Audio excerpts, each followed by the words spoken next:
అంటే ఆ క్రొనాలజీ ఎంత బాగా మెయింటైన్ చేసిండంటే 'ఆదిత్య దార్' డైరెక్టర్ ఎక్సలెంట్. అసలు మూవీ చూస్తే ఏందంటే గూస్ బంప్స్ ఒస్తాయి.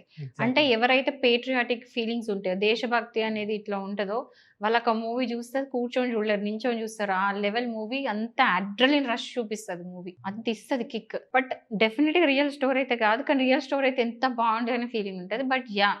ఐ విల్ నాట్ సే అంటే ఈ టైమ్ వచ్చింది కాబట్టి ఐ విల్ సే ఎంతోమంది మన ఇండియా నుంచి వాళ్ళ ప్రాణాలని పణంగా పెట్టి స్పై లాగా చేసుకుంటూ అంటే ఏ టైంకి ఏమైతుందో తెలవదు. ఎగ్జాక్ట్‌లీ. ఇప్పటికి కూడా మన దేశంలో ఓపెన్ న్యూస్ ఏంటంటే దో నాట్ రికార్డెడ్ అంటే రికార్డ్స్‌లో లేకపోయినా గూడా ఒకటి ఓపెన్ సీక్రెట్ ఏంటంటే చాలా మంది ఇప్పటికి మన ఇండియన్ స్పైస్ పాకిస్తాన్‌లో మొగ్గుతున్నారు. ఇప్పటికి కూడా అంటే వాళ్ళని సివియర్ టార్చర్ పెట్టుకుంటూ ఉంచుతున్నారు.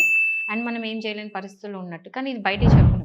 సో ఎంతోమంది మన దేశం నుండి ఇట్లా అండర్ కవర్ ఏజెంట్స్ లాగా వెళ్ళి నిజంగా గూడా రియల్‌గా గూడా అక్కడ ఉన్నవాళ్ళున్నారు. అండ్ సఫర్ అయితున్న వాళ్ళు. అంటే వాళ్ళది ఇప్పటివరకు వాళ్ళు చేసిన త్యాగం గూడా ఇండియాలో ఎవరికీ తెలీదు. అంటే వాళ్ళు అన్నోటిస్డ్. సో వాళ్ళందరికీ గూడా ఈ మూవీ డెడికేటెడ్ అని అనుకోవచ్చు.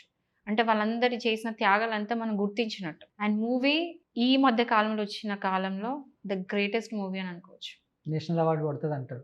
రణ్వీర్ సింగ్ దానికి 100% న్యాయం చేసిండండి. హ్మ్. మూవీలో న్యాయం చేసిందంటే అతనే versatile actor. Too much great acting. Including అంటే క్లైమాక్స్ చూస్తే ఏంటంటే ఒక సిట్యుయేషన్ వచ్చేసరికి హీరోయిన్‌ని వదిలేయాల్సిన పరిస్థితి వస్తది. అంటే తన ఓన్ ఫ్యామిలీ, తన వైఫ్, తన సన్‌ని వదిలేయాల్సిన పరిస్థితి. ఆ మొమెంట్‌లో తను చేసిన యాక్టింగ్ కూడా గ్రేట్.